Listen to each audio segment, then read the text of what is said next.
Milé dámy, milí páni, veľmi pekne ďakujem, že ste si našli čas a prišli osobne k tejto našej 5. diskusii, ktorú organizuje občianske združenie Ženy v médiách. Ženy v médiách vznikli pri portáli Ženy v meste a tieto novinárske podujatia organizujú spolu s nemeckou nadáciou Friedrich Ebert Stiftung, ktorej veľmi pekne chcem poďakovať za spoluprácu. Vznikla veľmi prirodzene a prebieha veľmi korektne. Máme akúkoľvek voľnosť pri výbere tém, aj hostí, a to nie je dnes žiadna samozrejmosť, takže pani Homer, ďakujeme veľmi pekne. Friedrich Ebert Stiftung má v DNA rodovú rovnosť aj podporu ženských práv, takže naozaj tá spolupráca na dobrej úrovni a veľmi sa z nej teším. K tej našej dnešnej debate. Za mňa je novinárčina poslanie, v ktorom bojujeme väčšinou za tých druhých, ale možno neprimerane málo sami za seba. Novinárky a novinári sú tu samozrejme na to, aby opisovali, vysvetľovali, moderovali, komentovali a nemajú byť súčasťou diania. Na druhej strane, tak ako pre všetky ostatné odvetvia, aj preto naše platí, že keď nebudeme mať dobré pracovné podmienky a dobrú atmosféru na prácu, tak sotva vieme podať profesionálny a kvalitný žurnalistický výkon pri tvorbe obsahu. Takže tá naša motivácia bola hovoriť trošku o tom, v akých podmienkách novinári a novinárky pracujú. Napokon občianske združenie Ženy v médiách má ambíciu prispieť trošku k skvalitneniu novinárskej práce, aj keď my sa primárne viac budeme fokusovať na ženy, novinárky, šéfredaktorky, editorky, pretože máme neodbytný pocit podporený mnohými číslami a príbehmi, že predsa len to majú ženy v médiách niekedy náročnejšie pri tom rozhodovaní, či v tých médiách ostanú, a boli by sme neradi, keby boli medzi tými, ktorí médiá budú opúšťať. Takže toľko akoby k takému nášmu prvotnému zámeru uskutočniť túto debatu. Veľmi sa teším, že sa nám podarilo namiešať za mňa veľmi dobrú zmes názorov. Primárne chcem privítať Katarínu Geciovú, šéfredaktorku denníka Korzár, ktorá nám prišla až z Košíc. Dobrý deň, ďakujem za pozvanie. Máme tu dokonca dnes dve šéfredaktorky. Šéfredaktorka časopisu Forbes. Vítajte, Lucia Okšová. Dobrý deň. A úplne najviac sa ja teším, keď môžem medzi nami privítať mužov v paneli aj v publiku, lebo každý muž, ktorý má odvahu prísť medzi ženy v meste, je vítaný. Novinár a moderátor Miro Frinc. Vítajte. Takže my sme k tomu, ako máme my znalosť médií, ako ich vnímame, nechceli ostať iba pri emóciách a názoroch, chceli sme to trošku podporiť faktami a číslami, takže sme minulý rok urobili online prieskum, kde sme zbierali dáta od júla do decembra. Neoslovili sme počtom veľkú časť novinárskej obce, máme 75 respondentiek a respondentov, väčšinou teda žien, ale to, čo myslím, že je z toho obsahu zaujímavé, je, že sú to rôzne pracovné pozície a ide väčšinou o novinárov, ktorí sú v profesii 10 a viac rokov, dokonca 20 a viac rokov. Čiže myslím, že tá najdôležitejšia časť je, že sú to skúsení novinári a novinárky, ktorí sú teda už dlhšie v médiách. Keď som spomínala, ten zber dát je dôležitý, lebo sme to robili minulý rok od júla do decembra, to znamená, to bolo to obdobie, keď veľa novinárskych osobností odchádzalo z médií, keď sa veľa preberala téma politických zásahov vlastníkov médií. Čiže to sa samozrejme odrazilo aj na tých výsledkoch, ale myslím si, že je to dlhodobý problém. To aj vysvetľuje, že ktoré problémy v tej žurnalistike nám vyplynuli akoby najzávažnejšie, a k tým sa budeme dneska vyjadrovať. Za najväčší problém považovali novinárky a novinári politické zásahy do médií. Tam vidíte až 94,7% to označilo za problém, 80% za výrazný problém. Ja som si dnes dovolila pozvať novinárky a šéfredaktorky a novinárov, aby sme sa pobavili o tom, ako to vyzerá v praxi. Toto sú naše čísla a budeme veľmi rádi možno za príspevky z bežného života. Tak možno Katarína, ako to vyzerá na východe v regionálnom denníku, keď sa bavíme o nejakých zásahoch politikov? Tak myslím, že sa nelíšime v regionálnom denníku Korzár problému, ktorým čelia aj teda celoslovenské a celoštátne médiá, mienkotvorné denníky, ale rovnako aj teda televízie. My máme takú skúsenosť, že politici nejakým spôsobom, aj teda regionálni, ako keby kopírujú to správanie takých celoslovenských politikov.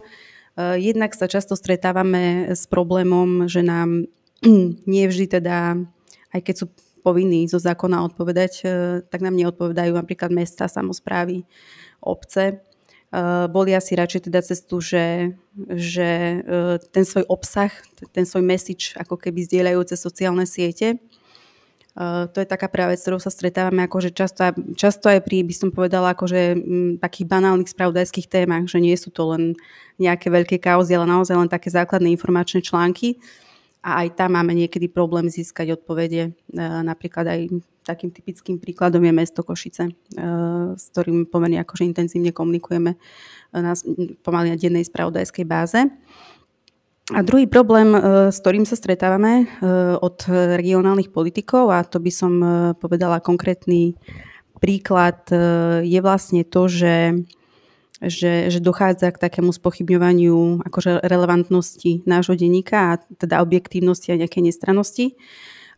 Máme takýto príklad napríklad od nášho košického župana, predsedu samosprávneho kraja, pána Trnku, ktorý si len nedávno v Lani, teda aby som bola konkrétna, nechal vlastne vypracovať takú mediálnu analýzu, kde vlastne taká analytická spoločnosť Mediaboard na objednávku mala vypracovať ako keby vypočítať taký pomer pozitívnych článkov, negatívnych článkov a akože nijako neladených článkov, ktoré vyšli v denníku Korzár a ktoré sa teda týkali Košického samosprávneho kraja a takisto pána predsedu Trnku. Táto analýza vlastne uvádzala, že asi 40% textov o župe bolo ladených negatívne.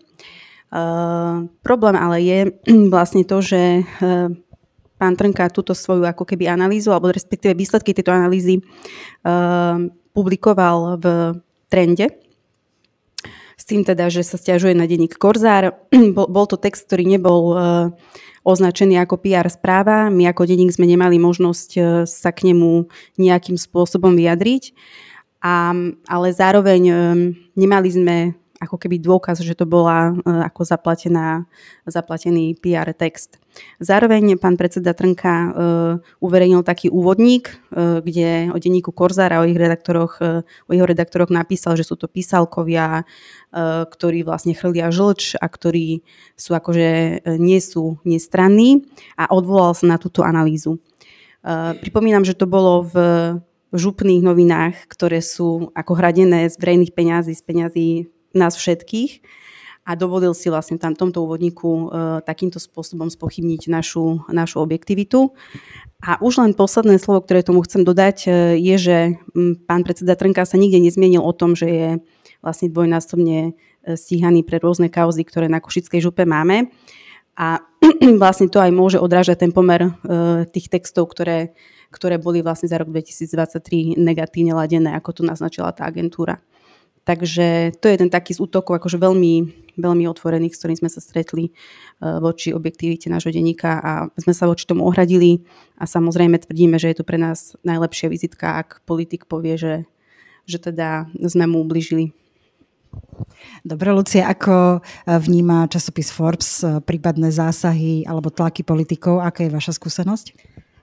V prvom rade klobúk dole pred tou schopnosťou o tom takto hovoriť otvorene, aj celkom sila počuť takéto tlaky, ktoré musíte riešiť. My máme situáciu trocha opačnú s tým, že ako Forbes nerobíme politiku a nerobíme spravodajstvo. Takže v tomto tým, že mám aj skúsenosť z spravodajského ekonomického denníka, tak vidím ten rozdiel ľudí, ktorých keď hneváme, tak hneváme. Podnikateľov, nie politikov. Keď sa nám niekto vyhráža, sú to podnikatelia, nie politici. Ale taký ten leitmotív toho zhrubnutia diskurzu za posledné 2 roky evidujeme aj my vo Forbese. Či je to nejaký pocit, že si ľudia, o ktorých píšeme, dokážu viac dovoliť, že majú pocit, že môžu zasahovať alebo sa odvolávajú na rôzne konexie, tak toto sa deje podľa mňa v nebývalej miere aj u nás, akurát, že naozaj to nie je tlak, ktorý by išiel od politikov, s ktorými my nekomunikujeme, a priori nerobíme nejaké rozhovory s verejnými činiteľmi, nemáme na to dôvod, ale s podnikateľmi, ktorí majú nejaké preferencie zľava správa, tak cítime nejaké vplyvy. Čo sa možno zmenilo za posledné 2 roky je inzercia. Tam môžem asi povedať iba toľko, že napríklad my sa snažíme nepríjmať politickú inzerciu, respektíve nepríjmame, ale z druhej strany sa zvýšila snaha dostať sa do toho magazínu inzertne cez rôzne štátne podniky. Spôsobom, ktorý sme už niekoľkokrát zastavili. A čiže stále trváte na tom, že ju nepríjmate? Klobúk dole tiež. A Miro, vy už máte skúsenosti od TASR cez televízie, VTV, STV, DVTV, a teraz nový projekt. Takže vy nám možno môžete tak akoby trošku za niekoľko desaťročí povedať váš názor na to, ako vyzerajú politické vplyvy v redakciách. A my sa budeme deliť o mikrofón. Tak to by sme tu asi dlho sedeli, keby som... Ale veľmi pokúsim sa to zhrnúť do vlastne 2 takých tých ukazovateľov, ktoré sme tu zhodou okolností ako keby na požiadanie uviedli, a to je ten vplyv na obsah, ktorý sme videli a počuli teda v Korzári. A ak sa pozrieme na Forbes, tak tam to je zase cez tie akoby ekonomické ukazovatele alebo cez nejakú ekonomickú stránku, že sa ten politik, hovorím len o politikoch, hej, že sa ten politik snaží dostať buď do obsahu alebo nejakým spôsobom prezentovať v tom časopise.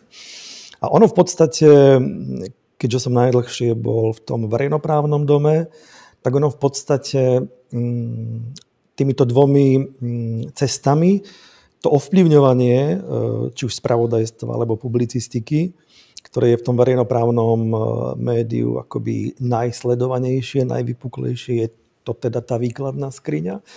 Tak tieto obidve cesty sa úplne v pohode, v úvodzovkách, využívajú odjak živa. A chcel by som povedať, že to nie je len vec akoby súčasnosti, alebo problém súčasnosti, ale to je problém posledných 25 rokov. A je úplne jedno, že kto je pri moci, aká vláda. Ono, niekedy to má akoby takú tú učesanejšiu formu, hej. A niekedy, ako teraz, vidíme, že to má úplne vulgárno, že nahulváta, hej. Zložia si politický radu a tlačia. Čiže líši sa len forma. Ja by som povedal, že, aby som nehovoril zase dlho, že my máme, alebo mali sme, teraz nemyslím si, že máme, ale mali sme veľmi dobrý zákon o RTVS, o verejnoprávnych médiách, kde sa veľmi pekne písalo, že čo je nezávislosť, ako je dodržiavaná nezávislosť, mali sme dobré, máme dobré, ešte stále platí ten štatút. Interné predpisy v rámci RTVS. Problém je v tom, že u nás je príšerná politická kultúra, kde politici jednoducho vôbec neberú ohľad na to, že aké sú smernice, aké sú zákony, ale že jednoducho si politicky dosadia svojich manažérov, spravodajstva. Tí, ktorí nie sú politicky dosadení náhodou, majú veľmi krátke trvanie a potom takýmto spôsobom, akoby cez tých manažérov sa snažia ovplyvňovať ten obsah. Čiže ešte raz to zhrniem, jednak je tam taký ten obsahový, ovplyvňovanie obsahu a potom ekonomickou cestou, kedy existujú rôzne ekonomické nástroje, ako je, ja neviem, koncesionárske poplatky, ja to stále volám koncesie, ale už sa to volá úhrady o službách. Alebo napríklad zmluvy so štátom, ktoré verejnoprávna televízia, áno, tak nevidíte mi v ústrety, nedám vám novú zmluvu na nejaký iný program a podobne. Takouto cestou sa to robí a napokon počuli sme to, že takto je. Ďakujem. Ten druhý vypuklý problém, ktorý nám z toho online prieskumu vyšiel, je asi takisto nie prekvapujúci a to sú útoky na novinárky a novinárov.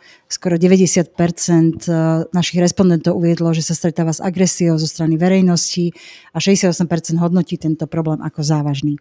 Takže môžeme ísť v rovnakom poradí, ak to nevadí. Katarína, zaujíma ma, ako riešite takéto útoky napríklad vo vašej redakcii, či nejakým spôsobom pomáhate novinárom sa brániť, ako veľmi to pociťujete ako tlak napokon na tvorbu obsahu, pretože keď sme dennodenne atakovaní, tak to nie je úplne jednoduché fungovať. Teda začnem odpovedať na záver vašej otázky. Akože tvorbu obsahu to nemôže ovplyvniť akékoľvek útoky na novinárov alebo novinárky. Potom by tá naša práca asi nemala zmysel, ak by sme sa teda zľakli. A keď sa rozprávame o nejakých akože konkrétnych prípadoch, ktoré my sme riešili v denníku Korzár za posledné obdobie, tak vrátim sa zase tak k praxi, k tým praktickým prípadom. Máme redaktorku, ktorá teda riešila takej podvod v takej malej obci Čirč na východe Slovenska, kde vlastne obec preto, aby neprišla o dotáciu z Prešovského samosprávneho kraja, mala akože postaviť takú nejakú kuchynku v obecnom dome kultúrnom a keďže meškali termíny, tak poslala fiktívne fotografie na Prešovskú župu, aby si teda tie peniaze ustražila. A keď sme o tom napísali, tá naša redaktorka, tak, a opakovane sme sa tomuto problému venovali, tak dlhoročný starosta tejto obce zverejnil na svojom Facebooku fotografiu tej novinárky, jej súkromné telefónne číslo, s takým nie úplne akože košer popisom, že padne na hubu chudera a že je to nevesta z ríše snov a že bude za to pikať slečinka a že je akože proste nekvalitná novinárka.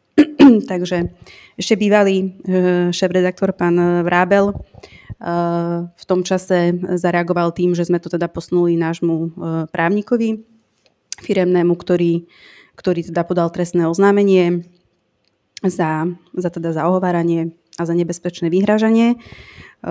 Polícia to síce vyšetrovala, ale aktuálny stav je taký, že ten starosta bol vždy iba akože v pozícii podozrivého. Aj teraz je tento prípad na okresnom úrade a skončilo sa to ako priestupok. Zatiaľ nemáme z toho žiaden záver, že ako to má koncovku. Ale to je taký prvý konkrétny prípad, že naozaj to bol útok na súkromie novinárky, ktorá si robila svoju prácu a upozorňovala na to, že obec a verejný činiteľ, pán starosta, proste nekonali úplne tak, ako by mali v súlade so zákonom. Čiže prvý krok, ktorý my robíme, že teda ak je takýto prípad, naozaj to posúvame akože firemnému právnikovi, ktorý sa tomu venuje. Obdobný prípad sme mali ďalší, trošku z iného súdka. Ďalšia kolegyňa sa dostala na do takej telegramovej skupiny, sa to volá, že liberáli v našom meste. V každom meste sú, áno. Aj vy ste, som počula, v tejto skupine. Ja v Bratislave, hoci ja som teda z Košic, áno. My máme zatiaľ iba jednu košickú redaktorku, ktorá mala tú česť sa dostať do tejto skupiny. Zverejnili jej meno, fotografiu s dieťaťom, s popisom, že vlastne podporuje LGBT, teda aj u svojich detí, akože tú výchovu. A tam je ale problém, že sme sa snažili dopatrať k tomu, kto tú skupinu vytvoril, aby tú fotografiu stiahol, lebo naozaj je to citlivé, je to fotografia dieťaťa dcery tejto redaktorky. Tá redaktorka je na tej fotografii tiež. Tá skupina ľudí si to stiahla z jej Facebooku, ale nemáte šancu sa dopatrať, hej, že kto to založil, kto to ako keby obhospodaruje, kto to moderuje. Čiže tam je to taká slepá cesta, ale takisto sme to posunuli nášmu právnikovi. To sú také ako keby dva prípady z praxe, ale akože je to tak naozaj, že keď je taký zásah do súkromia, snažíme sa to riešiť ako právnou cestou a cez políciu a organičné v trestnom konaní. A nejako regulujete vystupovanie novinárov a novinárok na sociálnych sieťach, obmedzujete alebo prípadne im nejako s tým pomáhate, ako fungovať pri tých nekonečne zaujímavých reakciách na články? My sme možno v tomto nie tak dobre podkutí ako teda bratislavskí novinári, že my sme nepociťovali až tak veľmi ten tlak z tých sociálnych teda sietí. Ani sme nemali možno potrebu si tak regulovať tie naše profily, ale už ja v poslednom čase upozorňujem naozaj redaktorov, že citlivé veci typu deti, ako fotografie detí, nejaký obsah, ktorý by mohol uškodiť, že naozaj na ten náš ako keby súkromný profil nepatrí, lebo sa to dá veľmi rýchlo zneužiť, ako sme sa teda mali možnosť presvedčiť. Takže takto. Ďakujem. Lucia? My sme našťastie, alebo budem hovoriť za seba, za tie posledné 2 roky, odkedy som vo vedení Forbesu, ja som nemala takúto skúsenosť, že by bolo potrebné hájiť, brániť, chrániť redaktora, redaktorku kvôli nejakým konkrétnym osobným útokom, ale čo sme zažili niekoľkokrát je či už podceňovanie zo strany respondenta alebo extrémne nátlaky buď zo strany podnikateľa, ekonóma, respondenta alebo hovorcu, PR zastupcu nejakej firmy alebo oddelenia, nátlaky v zmysle niekedy ľudia nechápu, že obsah, ktorý publikuje Forbes, nie je reklama. Súvisí to s tým, ako sa aj my snažíme zmeniť vnímanie značky navonok. Budujeme aktuálne niečo, čo my voláme interne Forbes 2.0 a to je Forbes, ktorý nepíše len pekné, inšpiratívne, pozitívne príbehy, ale píše a mapuje to biznisové slovenské prostredie také, aké je, s tými ľuďmi, ktorí tam sú. To nemusí byť vždy pekné, nemusí to byť vždy inšpiratívne, ale beriem, a ja to mám v sebe nastavené, takže nie sme my tí, ktorí by mali filtrovať, čo je morálne, nemorálne, čo sa tam hodí, nehodí, ale pokiaľ je to veľký biznis, popisujeme to, ako to je. Ak sú tam nejaké podozrenia, konfrontujeme to, nebojíme sa urobiť asertívny rozhovor. Toto je nejaká zmena, ktorú sme posledné 2 roky potrebovali interne pretaviť aj do myslenia ľudí. Navonok to nie ešte všetci úplne pochopili a potom sa stretávajú redaktori alebo redaktorky s takými reakciami, že ale veď ste Forbes, prečo sa pýtate tie ťažké otázky? Lebo že ale tak a prečo v Zaujíma, aké máme, na akých tendrov sme sa zúčastnili, za akých okolností, veď vy ste tí Forbes, nie? Že vy podporujete kapitalizmus za tých úspešných, no zrovna asi nie za takýchto okolností. A minimálne, čo som postrehla 2-3 krát za posledné obdobie je, že pokiaľ sa do takejto témy pustí, a teraz je jedno, že či žena alebo muž, ale že mladší redaktor, tak je tam extrémny tlak. Uvediem tlak, aby to ten človek pustil, aby sa na to vykašľal, aby akože nevymýšľal, že prečo to potrebuje takto hrotiť. A uvediem príklad, mali sme kolegyňu, ktorá písala o jednej očnej klinike. Nie o tej, o ktorej sa písalo veľa v poslednom čase, ale normálne legitímny, pekný podnikateľský príbeh. A dokonca sme tam aj nenašli nejaké nekalosti, alebo nebolo tam niečo, čo by sme mali spochybňovať. Ale proste danej klinike sa nepáčilo, že uvádzala tržby. Nepáčilo sa, že uvádzala zisky, že sa pýtala na maržovosť, že sa pýtala na ten biznis, ako funguje. Chceli proste PR daného lekára, majiteľa kliniky, čo sme samozrejme, že odmietli, vysvetľovali, nastavovali a tam tesne pred uzavierkou išlo do extrému, do WhatsAppových telefonátov 11. večer, na ktoré keď neodpovedala SMS správy, na ktoré keď neodpovedala e-maily so mnou v kopii, e-maily so skrytými kopiami a už naozaj taký ten harassment zo strany PR predstaviteľky. A tam som to považovala za moju povinnosť prevziať tú komunikáciu a reálne, že redaktorku nie ochrániť, ale vstúpiť do toho a zasiahnuť. A výsledok? Išlo to von? Alebo? Išlo to von. Podľa vašich predstav? Podľa našich predstav, akože nech si trhnú nohou. Akože čo s tým? Sú situácie, keď už takto. Hej. Dobre, Miro, sú horšie tie útoky na novinárov, alebo nie? Tak, opäť budeme hovoriť najviac o verejnoprávnej televízii, keďže som tam bol najdlhšie. Ale myslel som si, že k tomu sa dostanem, že už vlastne toto ja, chvála Bohu, riešiť nebudem, ale riešim to aj ja teraz, aj keď nie v takom meradle. Ale ja by som to nerozdeľoval, tie útoky na nejak, že len ženy sú, alebo moderátorky, že sú terčom tých útokov. Keď tam je to akoby z toho pohľadu tých agresorov akoby jednoduchšie, lebo však k žene si dovolí každý, hej. Ale ja mám skúsenosť, že sme riešili, a to sa týkalo aj muža, to bola relácia o 5 minút 12, kde bol vtedy Marek Makar a Marta Jančkarová. A tie útoky boli na obidvoch tak strašné a tak extrémne, že ja som takú brutalitu nezažil za celých 25 rokov, to už bolo ku koncu, teda rok dozadu, rok a pol, kde to bolo veľmi výdatne živené aj politikmi. A istý čas mohla mať Marta Jančkarová aj policajnú ochranu. Či ju mala, to si už nepamätám presne, ale viem, že tam bola vtedy o tom debata. Kde dostávala bezdôvodne, lebo ona vlastne akoby neriešila nejaké kauzy alebo neobjavovala nejaké veci, ktoré by ona len proste moderovala politickú diskusiu a chodili jej maily typu, že čo všetko jej urobia, čo všetko jej treba urobiť od takých najohavnejších vecí, ani to nebudem citovať, až po tie akoby jednoduché, že my si vás nájdeme na adrese bydliska s adresou, rovnako tiež nejaké fotografie. Oni, aj Marta mala svoju rodinu, a Marek má rodinu.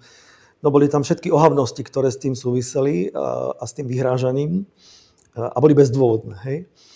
A neviem, či je to zaujímavé, ale na väčšine tých, alebo za väčšinou tých vecí, čo mám ja vedomosť, ale nemusím mať o všetkých, lebo ja som nebol súčasťou vyšetrovania ani nemal som už potom nejaké informácie.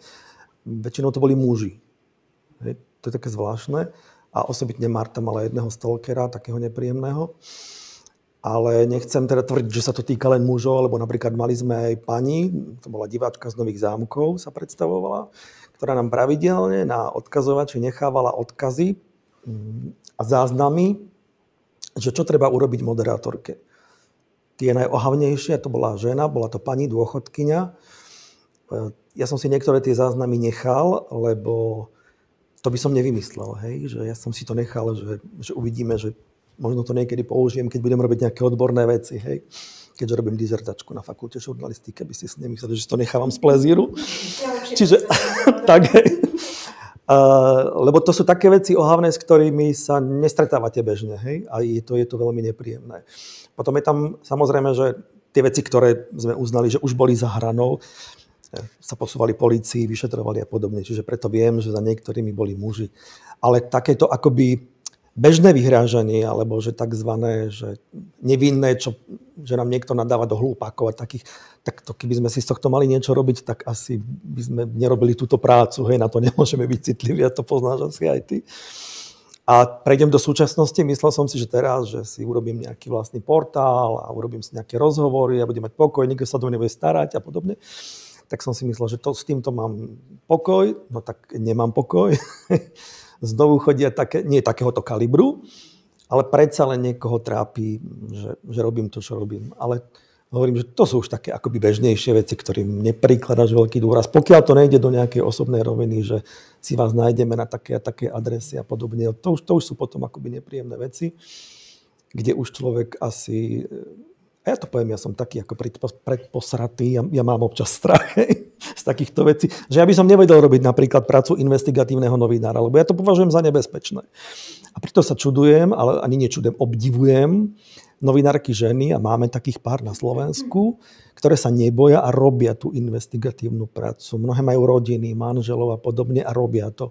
A je to pre mňa, je to obdivuhodná práca. My síce sme ženy v meste, ženy v médiách, ale nie je to len také samoučelné, že hovoríme, že tie ženy sú častejšie terčom útokov. Vychádza to aj z výskumov, ale určite vieme potvrdiť, že sú to iné typy útokov. Hej? Je to viac útok na vzhľad, na inteligenciu, na emocionalitu, na rodinu. Hej? Že z tohto dôvodu my sme aj mali prvú diskusiu, že útoky na novinárky. Nijak to neznižuje útoky na novinárov, samozrejme, iba je to niekedy náročnejšie to zvládať a chceme predtým primárne ženy chrániť, aby sa napokon nerozhodli z tých médií odísť. Ďalšou to ešte bolo inak celkom zaujímavé, čo nás možno prekvapilo, že, prepáčte, že vám to som dala za chrbtom, ale to bolo najlepšie technické riešenie, že to, čo sme možno ocenili, obdivovali a čo nás malinko prekvapilo, že ten tlak na výkon a finančná neistota boli napokon v tých všetkých problémoch podstatne nižšie ako tie veci, ktoré sme spomínali predtým a tiež to nie je samozrejme zanedbateľné. O útokoch sme hovorili. K čomu by som sa ešte z toho online prieskumu chcela možno trošku viac venovať je kapitola nevhodné správanie na pracovisku, ktorú sme samozrejme aj primárne s ohľadom na ženy posudzovali a pýtali sa a zisťovali. Vyšlo to menej dramaticky ako v prieskume, ktorý robila rovnako autorka Simona Mikušová, bývalá dlhoročná novinárka.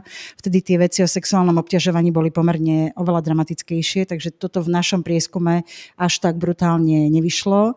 Taký 43% respondentov a respondentiek síce považuje nevhodné správanie nadriadených za závažný problém, čiže určite to nie je niečo, čo môžeme zhodiť zo stola. V každom prípade na tom prvom mieste skončili vtipy so sexuálnym podtónom. Tak tie nepochybne patria k redakciám od nepamäti. A moja otázka je, či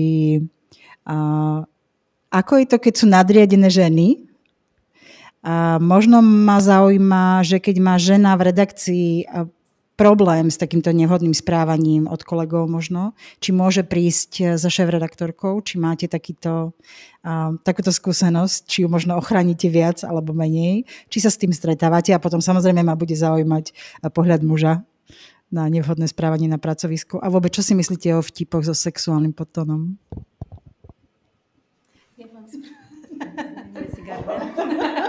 Ochotne posunúť. Vtipy so sexuálnym podtónom.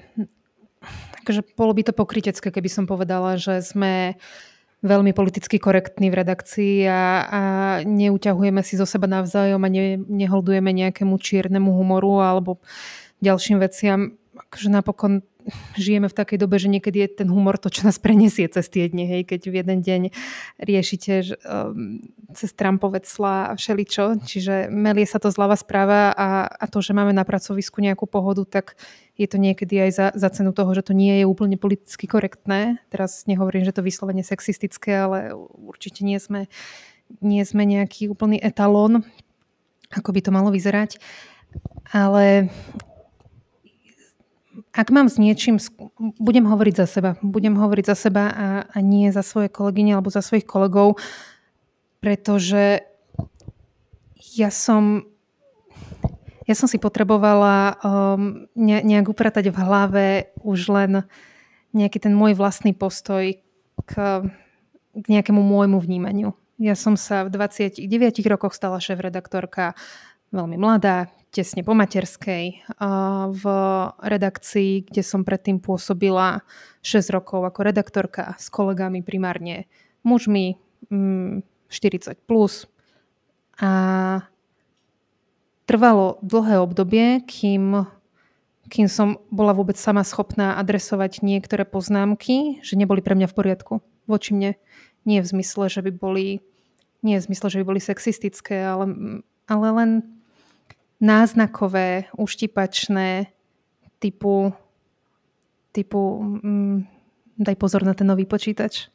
Hej? Alebo pozor, aby si to nepokazila, bolo to drahé. Od podriadeného napríklad. Čo mne pomohlo, aby som sa sama dokázala v niečom takomto obrniť, bolo spýtať sa samej seba, či by podobnú otázku uštipačnú dostal, keby tam je 45-ročný biely muž, šéfredaktor. Keď som si povedala, že nie, tak som dokázala sa samej seba zastať a pomerne asertívne sa ohradiť, ale trvalo mi to. Rovnako už keď som zvládla takú akceptáciu znútra a aj ja sama som sa bola schopná uvoľniť v tej roli natoľko, že že nepochybujem o sebe, nespochybňujem sa, neberiem do úvahy vek, pohlavie, čokoľvek, tak prišla taká tá akceptácia navonok. A klamala by som, ak by som povedala, že je to už v poriadku. Že ľudia prekusli, že Forbes môže viesť žena z pozície šéfredaktorky, nebodaj mladá, nebodaj so 4-ročnou dcerou doma, ktorá má teraz zelené sople a nemohla ísť do škôlky. A čerstvá skúsenosť, a myslela som si, že už som za tým po 2 rokoch, ale evidentne nie som. Musela som sa ohradiť voči tomu, že áno, naozaj dokážem odmoderovať ekonomickú diskusiu s jedným z bývalých ministrov hospodárstva Českej republiky. A dokážem. Nemusí to byť jeho TEDx Talk, kde by som mala sedieť a robiť mu nejaké sympatické kšovy. A presvedčiť, nebudem menovať, ale nie z nášho vydavateľstva, ale ľudí, ktorí participovali na danej diskusii, že je to úplne v poriadku a ako mladá žena dokážem odmoderovať bývalého ministra hospodárstva a napriek tomu, že som mladá žena, tak robím novinárčinu vyše 10 rokov, píšem o ekonomike vyše 10 rokov a úplne v pohode to odmoderujem v slovenčine, v angličtine, akokoľvek treba, tak pre mňa to už bolo potom iba také zadosťučinenie, že na konci diskusie za mnou prišli, že že aké dobré otázky, že mohli ste, mal v úvode nejaký 5-minútový talk, takže mohli sme aj ten talk vynechať, lebo tam pánko dával tiež nejaké sexistické náražky. Čiže moja skúsenosť je tá, že mne samej trvalo nejak sa pevne postaviť za seba samú, adresovať poznámky aj interné alebo externé, ktoré neboli v poriadku a vôbec si to v hlave upratať, že to v poriadku nie je. Takže niečo mi hovorí, že keď za vami prídu kolegyne, tak sa ich zastanete. Ako myslím si, že áno, ale inak ja mám prevažne kolegov. Myslela som si inak áno, že to bude. Ja mám prevažne kolegov, ale myslím, že máme dve redaktorky. Máme 2 redaktorky, 2 editorky a zvyšok máme mužov v tíme. Ale zvládate to, nie je tam s tým nejaký problém? Akože babi upracujú, čo treba, akože môžem sa niekedy zastať kolegov pánov. A Katarína? Tak určite majú všetci, a teda všetky redaktorky, ak by mali nejaký takýto problém, ale ešte som o takomto probléme u nás nepočula, majú dvere otvorené, akože tak verím, že to nebude potrebné, ale každopádne samozrejme, ak by nastala taká situácia, tak si ich vypočujem a určite by sme to začali riešiť interne. Čo sa týka takej tej, možno by ste spomínali ten svoj nástup pracovný, tak ja som takúto skúsenosť, akože povedzme negatívnu, nemala, pretože ja som začala v denníku Korzár v roku 2007, akože veľkú časť teda svojej kariéry novinárskej som si akože vypísala a odpísala. A teda do vedenia som sa dostala vlastne z pozície zástupkyne šéfredaktora, čiže nebola to, že úplne nejaký skokovitý akože zlom. A myslím, že kolegovia to nejakým spôsobom akože akceptovali, že nemala som vôbec ani teda od žien, ani od mužov v redakcii pocit, že by to nejakým spôsobom chceli akože revoltovať. A čo sa týka toho humoru a možno takých tých poznámok, no tak by som vás niekedy pozvala na naše porady, ako môžem podpísať a počiarknúť, že samozrejme, veď sme kolektív ako každý iný v každej inej práci. Potrebujeme sa nejakým spôsobom aj uvoľniť, aj vyfiltrovať možno ten stres a tie tlaky, čiže áno, akože humor v rôznych formách patrí do toho redakčného interného života samozrejme, ale vždy to má nejakú únosnú mieru samozrejme, čiže asi tak. Ďakujem. Takže Miro, teraz mužský hlas do tejto debaty? No neviem, či poviem niečo, čo vás poteší. Takto, to televízne prostredie, v ktorom ja pôsobím, je svojím spôsobom veľmi špecifické. Vrátim sa k tomu, čo už povedali 2 dámy. Samo o sebe práca v redakcii a vzťahy v redakcii a komunikácia v rámci redakcie, ja to poviem ako natvrdo, je akože pomerne vulgárna. Hej? My tako nechodíme ďaleko pre slova, lebo nikdy sa nechodilo v redakcii ďaleko pre slova. Čiže tváriť sa, že je to nejaké akoby akademické prostredie, kde sa hovorí len pekne, to je hlúposť. A ja si myslím, že to v každej redakcii. A v tých, čo som ja pôsobil, v tých 3-4, tak to bolo. Čiže ako urážať sa za nejaké ako vtipy. Ja si myslím, že to je v istých situáciách, kedy to nie je vulgárne a je evidentné, že ide o nejakú srandu v rámci kolegov, ktorí sa navyše môžu dlhé roky poznať, tak ja si myslím, že to je OK. Pokiaľ to nevadí obidvom stranám, ale potom sú situácie, kde je to, v akých je to horšie, nehovoriac o nejakom sexuálnom násilí alebo návrhoch a podobne. To je už samozrejme iná káva. Ale to televízne prostredie je vulgárnejšie a akoby, som to slušne povedal, ženy často využívajú svoju sexualitu na to, aby sa dostali na obrazovku, obzvlášť moderátorky. To je moja skúsenosť z práce, obzvlášť pri jednej moderátorke, kedy sa to dialo veľmi intenzívne, dialo sa to za pomoci politikov, dokonca do toho zaťahovala Radu RTVS a podobne. A keď je to nejakým spôsobom nevychádzalo, tak vtedy sa tvárila, že teda ona je tá obeť. Hej? A nebolo to tak. Čiže je tu aj tento moment, že sú prípady, kedy moderátorky, a nie sme jediná televízia, je to napríklad aj v Českej republike, kde to a v Českej televízii, kde to pomenovala takto explicitne napríklad Daniela Drtinová, že toto ženy moderátorky takýmto spôsobom naozaj riešia. Alebo riešili niektoré, nie samozrejme všetky. Hej? A zvyčajne sú to také, ktoré sú akoby menej odborne schopné vykonávať tú prácu.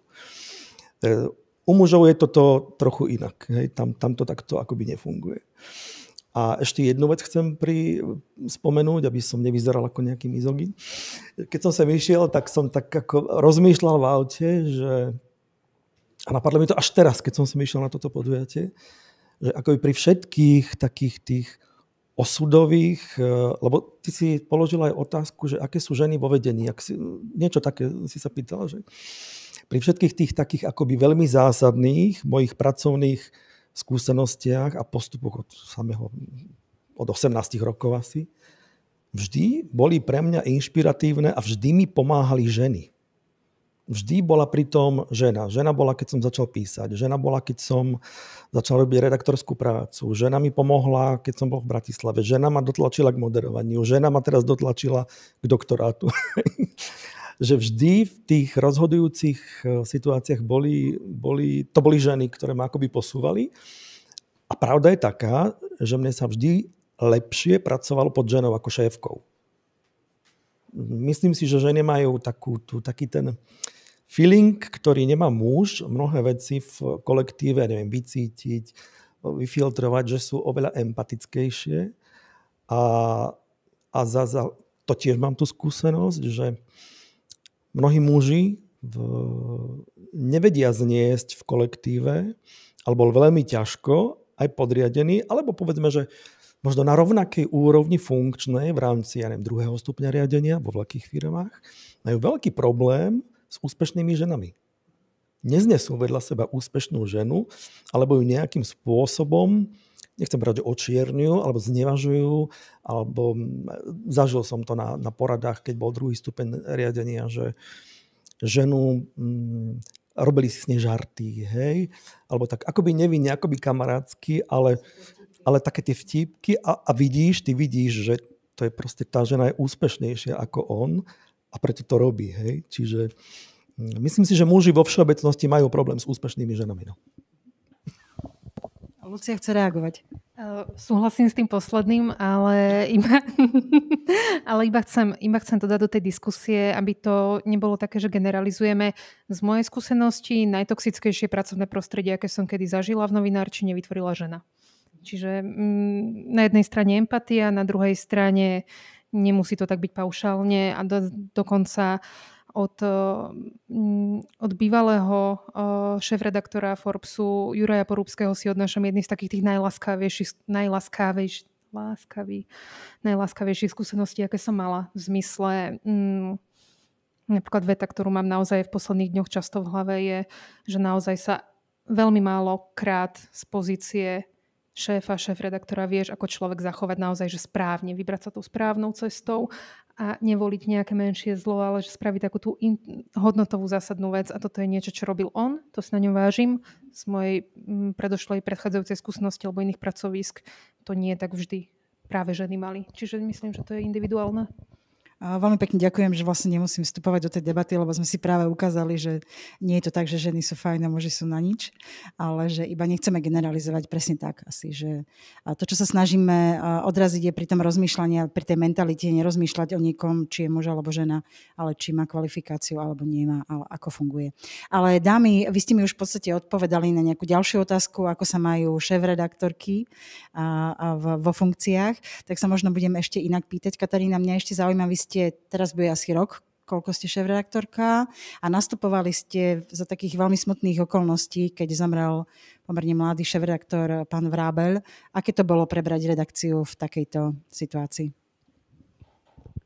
Je to rok, viac ako rok. Marec 2024.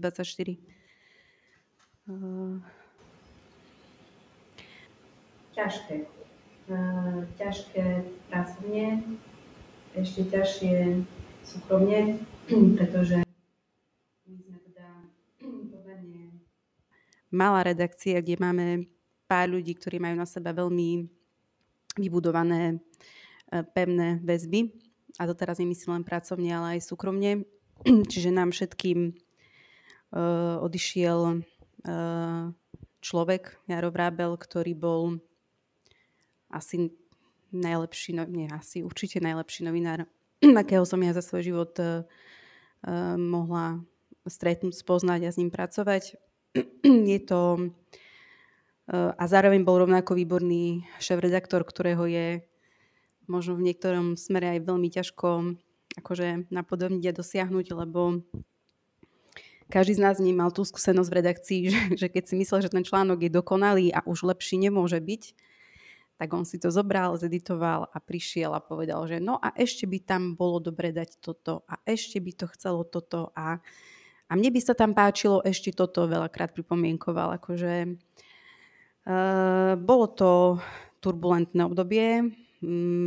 Myslím, že celá redakcia si musela prejsť vrátane mňa takým nejakým vnútorným prežitím a zhodnotiť možno niektoré veci akože v sebe, že čo tá práca vie dať, ale v určitom smere aj ten stres a ten tlak a to napätie, čo môže v nejakej forme spôsobiť. Čiže akože tie prvé dni, možno týždne, si myslím, že sme všetci fungovali na taký samochod. Hej? Že tá redakcia proste vedela, čo má robiť, každý robil, čo musel, akože tak nejak zautomatizovane. Ale ja sa teraz priznám, že s odstupom času, keby ste sa ma spýtali, že tie ďalšie dni, ktoré boli, že čo sa dialo, mám to trošku také, že zahmlené, že nemám to, že by som vám tu teraz vedela na prvú ránu povedať, čo sme robili, lebo naozaj hovorím, teda nie, že čo sme robili, ale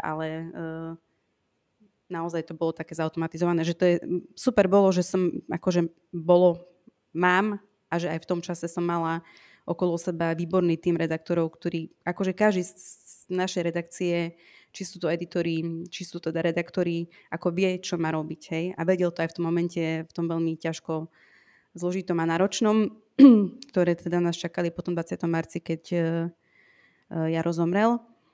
A ako myslím, že to je najdôležitejšie pri každej redakcii, že máte ten naozaj dobrý tím ľudí a Jaro ho mal a ja som ho vlastne zdedila.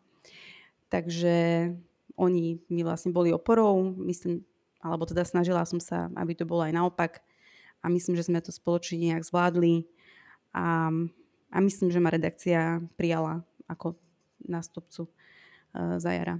Čo sa vlastne vyvinulo tak prirodzene tým, že som bola jeho zástupkyňa, tak som to potom vlastne prevzala po ňom. Ďakujem.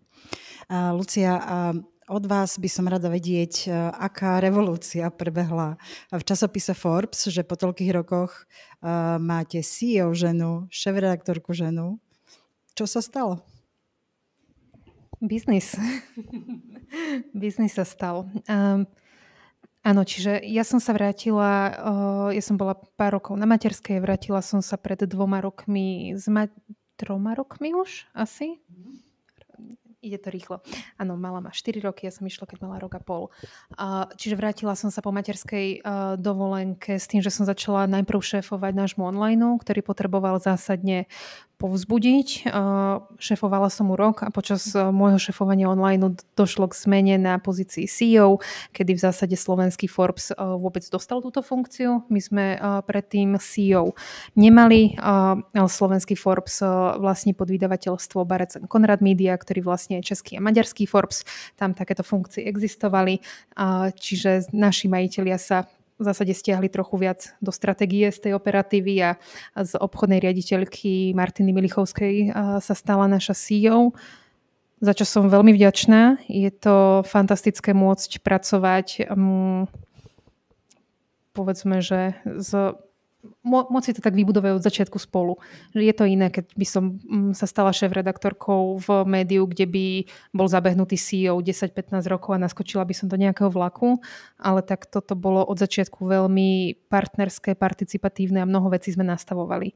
Čo bolo ale ťažké, a taká tá revolúcia, ktorú spomínate, je, že ja som nepotrebovala v zásade predať seba kolegom, aby ma podporili a akceptovali ako šéf-redaktorku, ale predať novú víziu a predať nový vôbec spôsob práce, ako ideme pristupovať k novinárčine, ako ideme pristupovať vôbec k platforme, ako fungujeme. Pretože posledné 2 roky sa my pripravujeme na niečo, čo vykulminuje o 3 týždne a to je spoplatnenie digitálneho obsahu. A celé také prenesenie Forbesu ako média do digitálnej éry. Čiže aj keď niekto povie, že som teda šéf-redaktorka časopisu, nie len a v zásade sa snažíme od toho časopisu aj sa od neho dosť, nechcem povedať, že odstrihnúť, ale nemá to byť tá hlavná noha nášho podnikania. Predsa len sme v roku 2025 a keď si čitatelia kúpia raz za mesiac 200-stranový časopis za 5 eur na stánku, tak to naozaj nestačí. Nestačí to ani na financovanie toho média, nestačí to ani na to, aby sme mohli robiť lepší obsah, kvalitnejší, väčší. Potrebujeme, aby sme boli trvalo udržateľní, potrebujeme mať ďalšie platformy, ďalšie príjmy biznisové. Čiže my onedlho spoplatňujeme náš online. Tam bola obrovská práca s redakciou, v zmysle, aby akceptovali túto víziu, aby boli ochotní, takí tí printoví redaktori, ktorí píšu 10 rokov raz v mesačníku v nejakom pohodovejšom tempe, prejsť na ten onlineový život, kde uzavierka teda non-stop, každodenná, neustála, prejsť do vytvárania podcastov, do pôsobenia na sociálnych sieťach, do väčšieho zapájania sa do onlineových a offlineových eventov, moderovania a ďalších vecí, aby Forbes nežil len z toho, že je Forbes, že je to zahraničná značka, veľká licencia, ale aby využil ten svoj potenciál naplno. A ten potenciál je obrovský nad rámec toho jedného magazínu. A toto bola revolúcia, toto bolo náročné, niektorí ľudia odišli, niektorí museli odísť a tí, ktorí zostali, sú takí naši bojovníci v tom spolu so mnou. A bojovničky. A keď sme pri financovaní, Miro, povedzte nám, prechádzate z DVTV do Public.sk, už je to v podstate spustené. Aké náročné je mať vlastný projekt a financovať ho? Tak v dnešnej dobe, a to sme si už rozprávali pred podujatím, je to strašne ťažké, má to viac faktorov. Jeden z tých hlavných, alebo najhlavnejších je, najdominantnejších, že akoby online projektov je na trhu už veľa. Každý robí rozhovory, pretože je to veľmi jednoduché. Technológie sú ďaleko vyspelejšie. Všetko robíte cez telefón a podobne. Takže je toho veľa a uspieť v zmysle, že zarobiť si na seba je takmer nemožné prostredníctvom predplatiteľov. Isté, že máte ich stovky, ale to zďaleka nestačí na to, aby vás to uživilo. A poviem skúsenosť, ktorú vlastne máme z DVTV a mnohí sa ma na to pýtajú, že prečo DVTV zrazu zaniklo, značka ako taká, muselo sa to rebrandovať na Public. Z veľmi jednoduchej príčiny, my sme sa ani nepohádali ani nič s kolegami z Čech, naopak máme dobré vzťahy. len chceli sme do toho v tej slovenskej časti akoby zapojiť jednak inzerciu, platené rozhovory, natívne veci a podobne. Samozrejme striktne oddelené a označené, tak ako sa to eticky má z hľadiska žurnalistiky. A značka DVTV nie je na toto prispôsobená. Ona žije prioritne z predplatiteľov. Samozrejme, kolegovia v Čechách robia nejaké spolupráce, ale sú to akoby veľmi lukratívne veci. Čiže sme sa rozhodli s cestou, že rebrandujeme a tie rozhovory a rozhovor Public s Mírom Frintom, ktorý vyrábame a vysielame 3-krát do týždňa, budeme vysielať zároveň v televízii a v televíznej stanici DVTV Extra, ktorá je u niektorých káblových operátorov. Čiže akoby tú spoluprácu sme si zachovali, ale to financovanie musíme doriešiť a musíme si takýmto spôsobom nejako pomôcť. Budeme držať palce, samozrejme. My za ženy v meste tiež môžeme povedať, že to nie je jednoduché, ale bojujeme. Dobre, ešte späť k nášmu prieskumu. To, čo nám z neho vyšlo akoby v tých záveroch je, že 68% novinárok a novinárov očakáva zhoršenie situácie v médiách v najbližších 10 rokoch. Aké očakávanie máte vy? Miro, začnite teraz z tejto strany. Zhorší sa to? Ja si myslím, že už teraz je to pre novinárov zlé. Tie podmienky na prácu, keď včera niekto položil pod tou butávkou, ktorú som dával na Facebook, na toto podujatie niekto otázku, že čo také sa novinárom robí, že však tak čo sa im robí? Minimálne to, že vám nejaký politik nedá rozhovor, tak to je veľký handicap pre novinára, hej? Lebo ten novinár sa má pýtať a psou povinnosťou toho politika je odpovedať vám na kritické otázky. Že to je jedna vec, že ten handicap je už tam, že tí politici s novinármi nekomunikujú, nedávajú rozhovory médiám tradičným a naopak idú do dezinfowebov a rôznym pochybným existenciám, ktorí so žurnalistikou nemajú takmer nič spoločné. Hej? Lebo robia iný typ rozhovorov s tými politikmi a podobne. Ja nehovorím, že sa nemajú s nimi rozprávať, ale samozrejme iné, ak sa rozprávate na tému voľný čas premiéra a rozpráva o sadení kvetov. A je iné, keď ide do nejakého tradičného média a musí rozprávať alebo teda odpovedať na otázky, ktoré sa týkajú spoločensko-politických problémov, ktoré sa týkajú rozhodovania. Čiže to je pre novinárov všetkých obrovský handicap, že tí politici s nimi nekomunikujú. A potom je tu iná vec, alebo teda iný rozumer, ktorý zatiaľ k tomu nedošlo, ale môže sa stať a je to veľmi nebezpečné. Ak politicky nejakým spôsobom obsadíte Radu pre mediálne služby, čo je v podstate regulačný orgán toho, ako môžu médiá a online portály rôzne na Slovensku fungovať, ktoré zabezpečujú akoby tú dohľad nad tou legislatívou, či sa dodržiava zákon. Môžu vydávať rozhodnutia o autorizácii online projektov a podobne. Ak by politicky nejakým spôsobom ovládli túto radu a postupovali by voči redakciám rôznymi sankciami, tak toto je ešte horšie, ešte vážnejší problém pre novinárov a pre žurnalistiku vo všeobecnosti Slovensku. No a úplný problém môže byť aj, a teda veľké problémy môže spôsobiť, a to najmä investigatívnym novinárom, zákon o slobodnom prístupe k informáciám, kde jednoducho za mnohé veci bude treba platiť a povedzme, že veľké redakcie si to môžu dovoliť, ale menšie možno nie a minimálne je to už taká akoby brzda, akoby sťaženie tej novinárskej práce, že musíte robiť niečo navyše a mnohých to môže naozaj znechutiť. Hej? Čiže tieto tri veci vidím také, ktoré môžu byť problémom pre žurnalistiku a vlastne tá prvá je už teraz.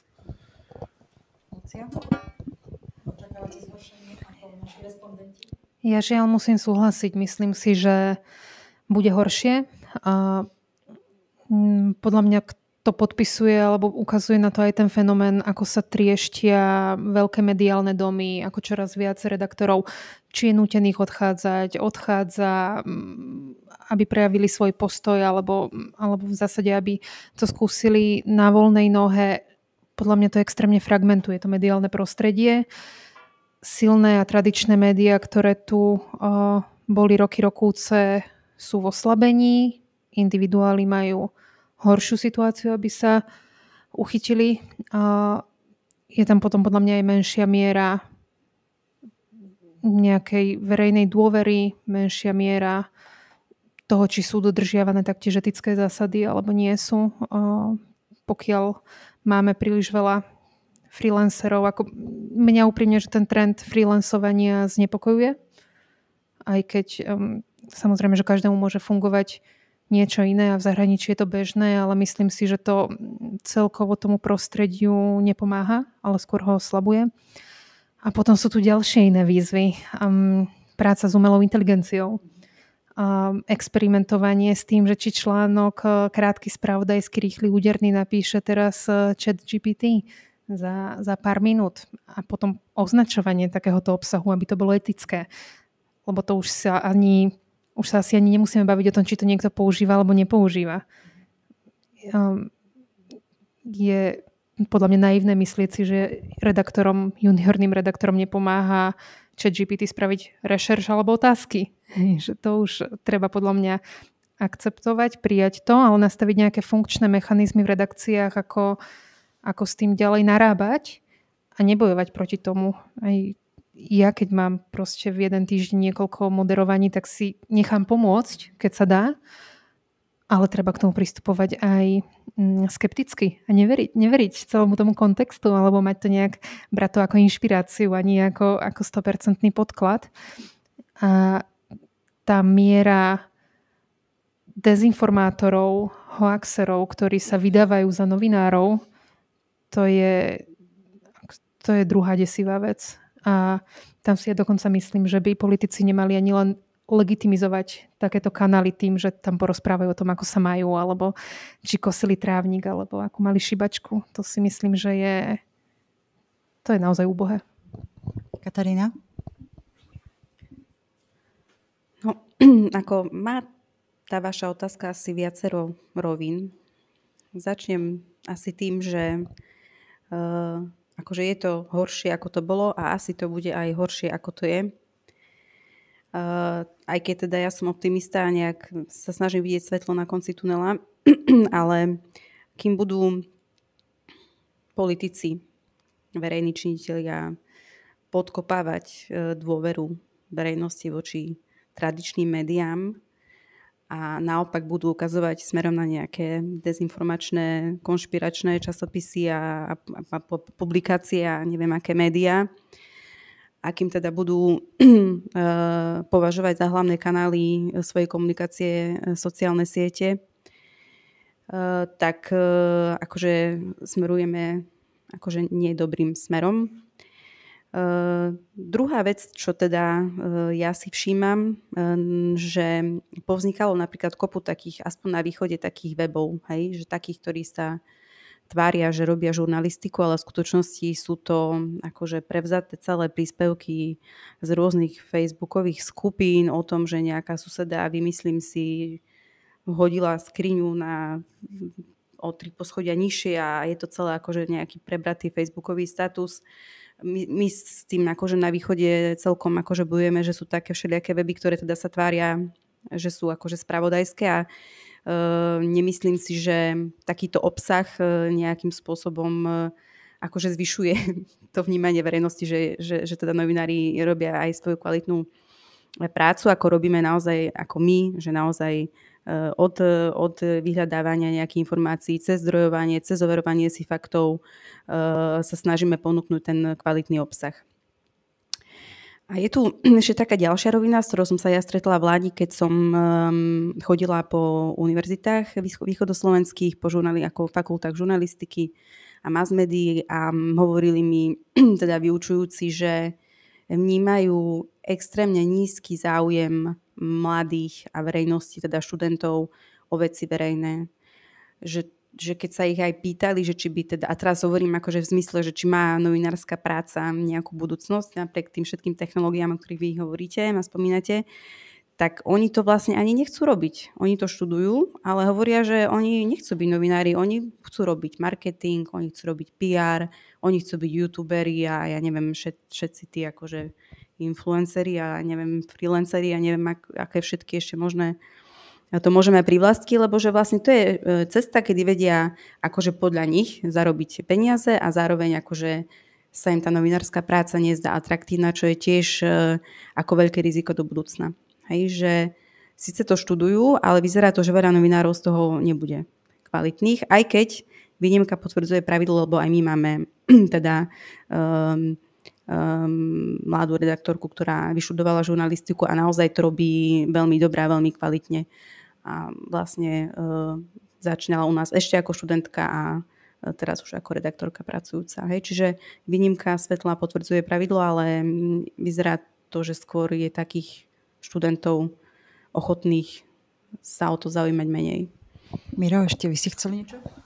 Teraz mi napadla jedna akoby zábavná storka, keď kolegyňa hovorila o tom, že mladí žurnalisti nechcú robiť žurnalistiku, tak ja som učil istý čas v Ružomberku na žurnalistike a tam som sa pýtal len tak študentov, že viete, kto je Maria Zacharovová? To je hovorkyňa ministerstva zahraničných vecí Ruskej federácie. A nikto nič, že jedna taká mladá dievčatko, ja viem, kto to je, ona je Rusko. Ja, že super, však vy sa zaujímate o zahraničnú politiku, paráda, Zacharová, nikto nevedel, iba ona. Tak ako, no ona má tie Louis Vuitton kabelky na Instagrame a malá, len ona ju poznala z tohto uhla pohľadu. Hovorím, a čo vy chcete robiť napokon, že keď vyjdete zo školy? No ja mám nechtové štúdio. A prečo študujete žurnalistiku? Lebo rodičia chceli. Čiže to je tako na podkutie toho, čo ste hovorili vy.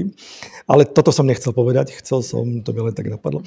Chcel som povedať to, že nepovedal som jednu dôležitú vec a to je to, že mnohí nám vyčítajú, aj mne teraz, ale mnohým médiám, akoby na sociálnych sieťach, skôr ľudia, ktorí nepoznajú pozadie žurnalistiky a toho, proste ako sa tvorí ten obsah, že akoby sme nepozývali tých vládnych politikov alebo politikov koalície na rozhovory alebo nepýtali si, a ako by sme dávali len priestor opozícii, čo môže navonok tak vyzerať. Ale ja chcem povedať, že ja si myslím, že každá redakcia sa snaží a chce rozhovory a stanoviska vôbec od politikov.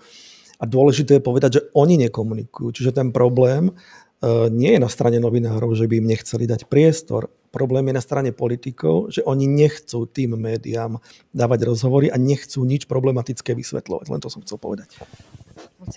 Ešte mi napadlo tiež použiť jeden príklad, keď sme stvorili študentov alebo tému mladých, či novinárov alebo čitateľov. Mňa samú extrémne prekvapilo, keď som pred niekoľkými týždňami, mali sme u seba niekoľko stážistiek, vo veku 16, 20, 21 rokov, niekto teda stredoškolák, niekto už čerstvo vysokoškolák a na konci ich stáža sme si dali takú diskusiu spoločnú, dali sme im prečítať niekoľko Forbesov, dali sme im prečítať magazíny online a akože ja som odchádzala dosť frustrovaná domov a pýtala som sa, že či to robíme vôbec dobre a je podľa mňa, že extrémne veľký rozdiel medzi tým, že na jednu stranu chceme zaujať mladú generáciu, chceme si vychovať novú generáciu čitateľov, schopných predplatiteľov. Je to generácia, ktorá je schopná platiť. Tu dajú 10 eur za Spotify, toľko za Disney, toľko za Netflix. V pohode by dali 10 eur za Forbes. Ale na druhú stranu tá schopnosť vnímať obsah je extrémne redukovaná na krátke správy, na krátke videá a na nejaké buzzwordy. Akože mňa až tak bytostne zabolelo, keď mi jedna slečna pochválila, aké fantastické články máme na tom webe. A keď som sa aj pýtala, ktoré, takže tie Instagramové karuzely. A ako mňa to strašne zabolelo, že niekto považuje 4-slajdový Instagramový karuzel za článok. Ale potom, čiže či bude horšie, aj toto je nejaký aspekt, ktorý k tomu zohráva a teraz má zmysel bojovať s tými veternými mlynmi. Akože my to máme tak, že keď je obálkový rozhovor vo Forbese, tak musí mať aspoň 12 strán. Niekedy už sme mali 16, 18, to sú 20 až 40 tisíc znakové veci, ktoré novinár píše týždeň, 2 týždne. Predtým strávil niekoľko hodín v teréne. Ja sama mám za sebou rozhovor s jedným podnikateľom nedávno, ktorý trval 7 hodín. A následne je to redukované na jeden karuzel, Instagramový príspevok, ktorý človek buď povie, že OK, alebo nie OK. A ide swipe a ďalej. Že zase aký to má význam, dáva také extrémne množstvo úsilia do niečoho, čo ten respondent príjme alebo čitateľ príjme alebo nepríjme.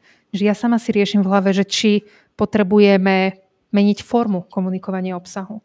A ako to robiť, aby to padlo na úrodnú pôdu, lebo tie veci sú fantastické, ale keď nebude mať nikto ochotu, trpezlivosť a čas si to prečítať alebo vypočuť, tak na čo?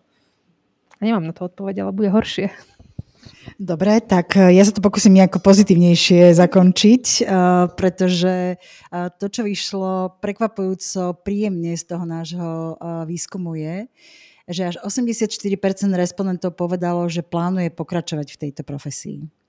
A pozitívne je to o to viac, že my sme aj ten výskum robili, inšpiroval nás k tomu český výskum, z ktorého vyšlo, že 31% českých novinárov alebo novinárok zvažuje odchod nielen z redakcie, ale celkovo zo žurnalistiky. A medzi tými, ktorí to zvažujú, boli častejšie ženy, najmladšia generácia, novinári do 40 rokov a novinári a novinárky na tých radových pozíciách. Takže musím povedať, že som si to tak trošku sama vysvetlila, že keďže to sú novinári, ktorí sú v tejto profesii 10 a viac rokov, už sú tak strašne odolní, že dajú hocičo. A nemali by sme to úplne bagatelizovať na to, že už vydržíme všetko, takže určite sa budeme snažiť tie podmienky zlepšovať, ale je to určite vysoké číslo. Takže možno, keď mi poviete, čo hovoríte na 84% odvážnych a bojovných novinárov a možno na záver, prečo vy zostávate v profesii novinára, novinárky. Už končíme? To je už posledná otázka. Moja, ale to ešte neodchádzajte. Tak je to pozitívne číslo. To je to asi svetlo na konci tunela. Ale to budú asi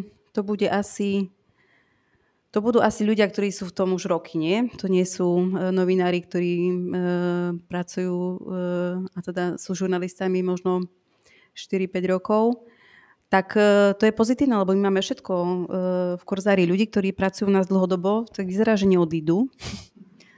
Z toho to vyzerá, že teda zostanú so mnou na jednej lodi. A tak je to dobrý údaj. No, akože keď to tak bude, tak to bude fajn. A prečo ostávam ja? No, prečo? Ja som vám hovorila neformálne pred touto diskusiou, že ja mám taký sen zvláštny, že keď raz teda sa rozhodnem odísť, len problém je, že ja túto prácu milujem, takže to bude akože ťažké odísť, takže asi neodídem, ale keby som raz mala odísť, tak budem na bicykli robiť Bolt. Som si povedala, že budem rozvážať pizzu z bodu A do bodu B. Ale nie, mám rada túto prácu, určite neodídem a robím ju preto, lebo v nej stále vidím zmysel.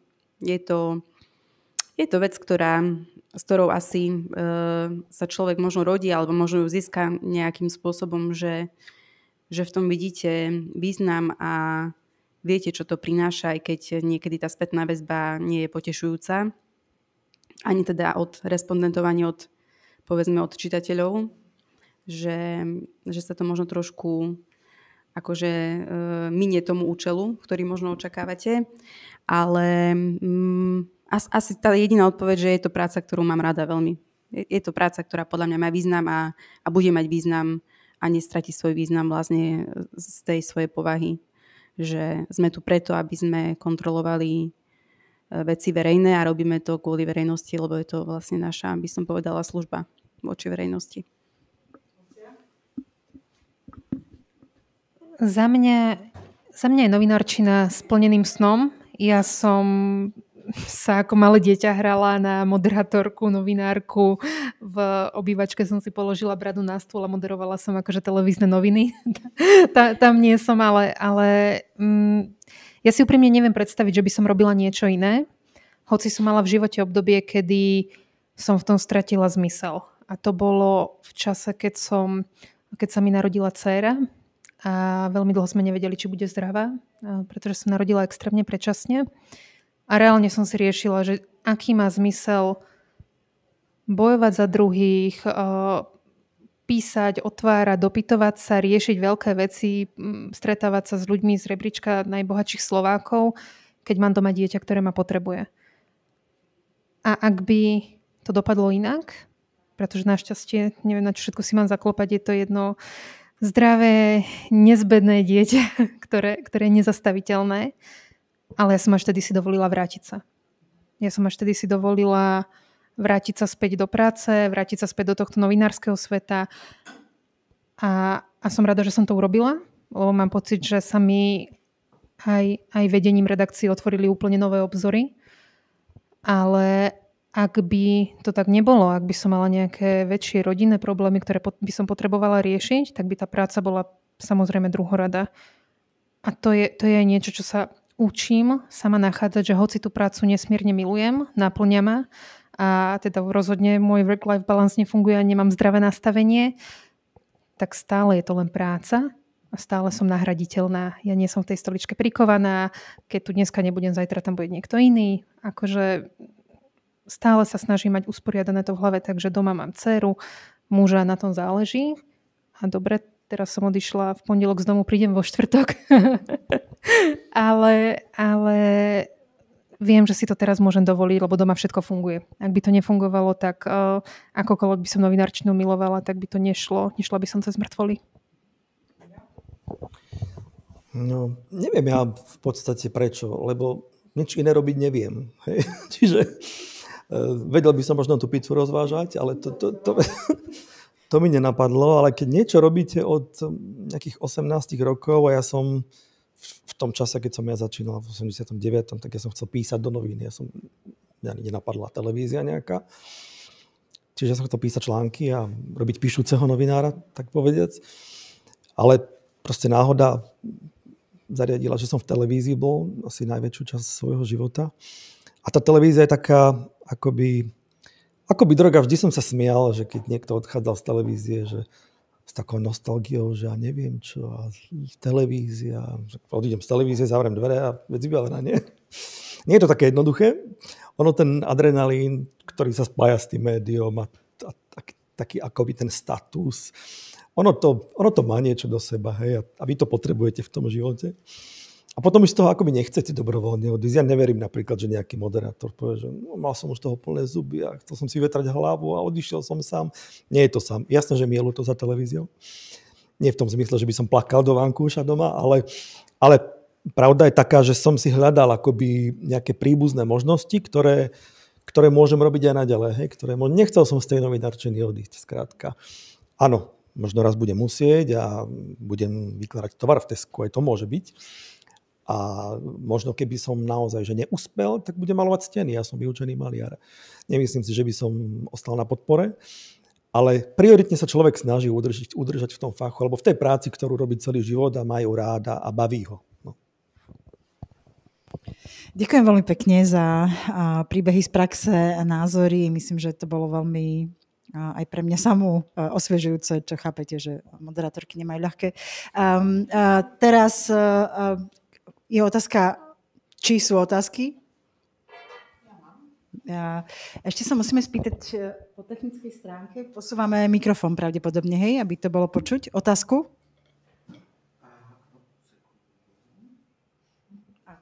Možno keď sa tu postavíš. Prísť do mikrofónu. Nás bolo počuť. Ježiš, takú moderátorskú aj pozu môžeme zaujať. Ja mám otázku, dobrý deň, Małgorzata Wojcieszynska, mám v mojom okolí, napriek tomu, že som novinárka, mám v mojom okolí známych, ktorí mám taký pocit, že veľmi nerozumejú, čo to znamená novinárčina, obzvlášť tak, ako ste hovorili, v tom období médií, dezinfowebov, všetkého toho, čo sa šíri cez Facebooky a tak ďalej. A mám pocit, že teda mám otázku, že či je to potrebné vysvetľovať tým ľuďom a že či máte nejaký kľúč k tomu, ako vysvetľovať, že je to dôležité, aby siahali po reálnych, ozajstných novinárskych prácach, aby nesiahali po dezinformáciách, pretože, no ja neviem, je to také podobné teraz, tak ako, čo ja viem, čelia vedci, že musia na pokyn premiéra vypracovať, že či neviem, pandémia bola alebo nie, alebo ako riešiť pandémiu a tak. Takže v podstate my ako keby sme cúvali do obdobia, ja neviem, prvá trieda na základnej škole a vysvetľovať také základné veci. Stojí to za to? Alebo treba zahodiť tých ľudí a si povedať, že no, keď nerozumieš tomu, čo je novinárska práca, tak žiaľ, dovidenia. A my ideme ďalej svoje. Vy vysvetľujete vo svojom okolí niekomu, čo to znamená novinárska práca? Tým, ktorí siahajú po tých dezinfowebách? Ďakujem.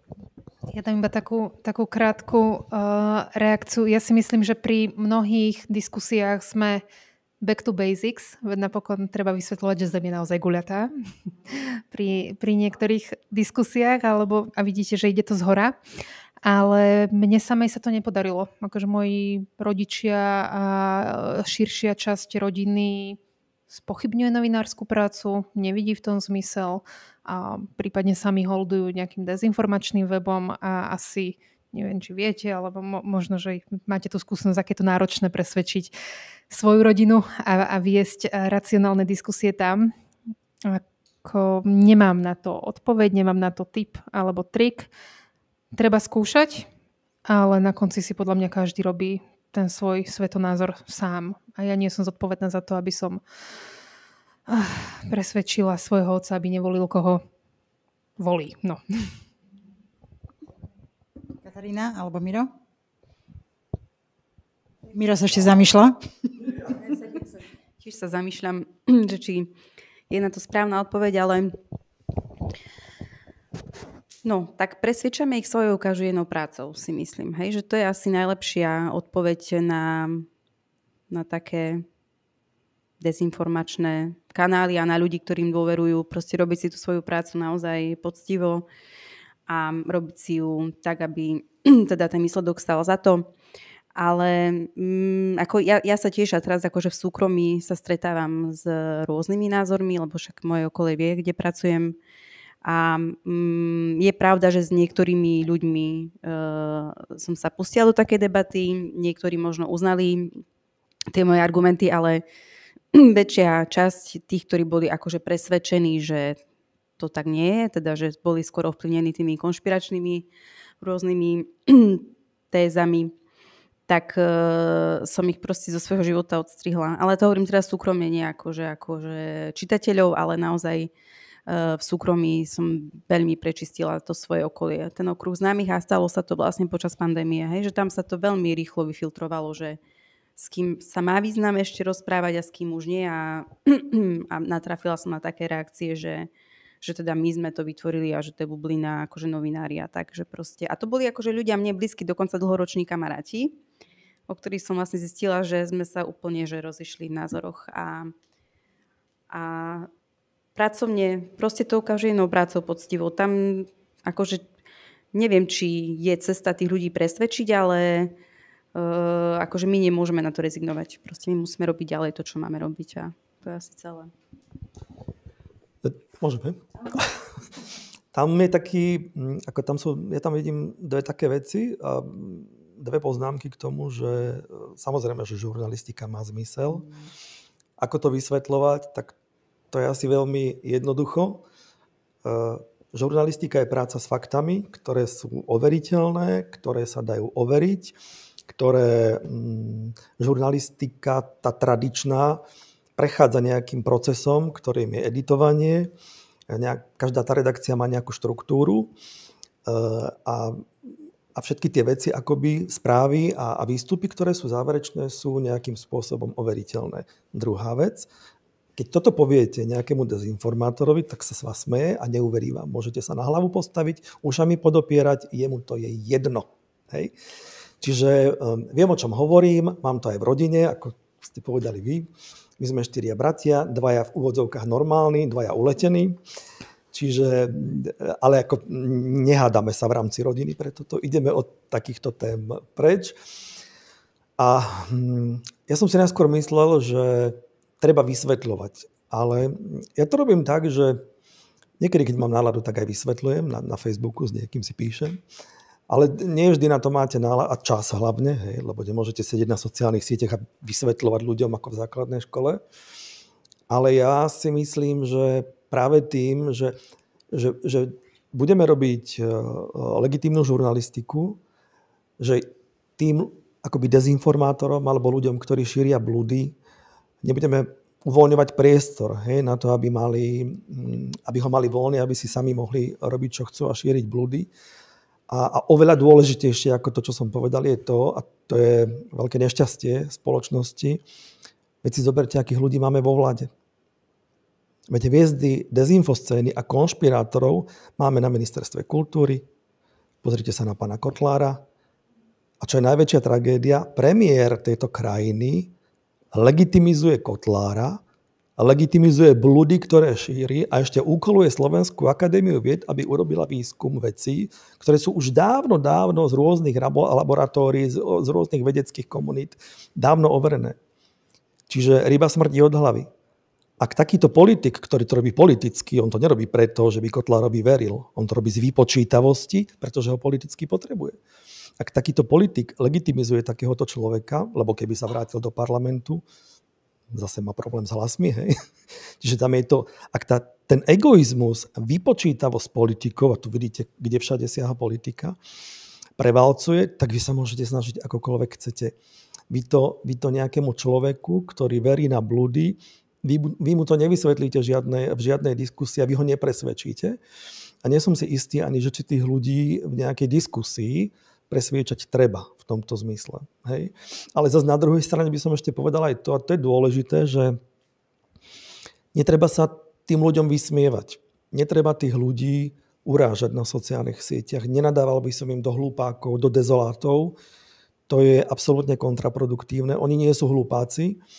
Ja si myslím, že jedine nejakou slušnou komunikáciou s nimi, a keď budú chcieť, tak si akoby zmenia ten názor, hej, alebo nejakým, ale ja si myslím, že je to vec aj doby a dúfam to, teda verím tomu a dúfam, že to časom ustúpi, že tí dezinformátori, veď rôzne, už sme to tu spomenuli, rôzne choré veci sa objavujú aj cez umelú inteligenciu, hej. Vy v podstate, ja mám problém niekedy rozoznať, čo je realita a čo je fake. A to som človek, ktorý robí s obrazom dlhé roky, ktorý sa zaujíma o žurnalistiku a ktorý tomu z časti rozumie. A mám problém to rozoznať. Tak potom, čo očakávame, že moja mama, ktorá má 74 rokov, niečo uvidí na telefóne a prečo čakáme a prečo chceme od nej, aby tomu neverila. Hej, čiže to bol správny postreh, že tá umelá inteligencia nás prevalcuje.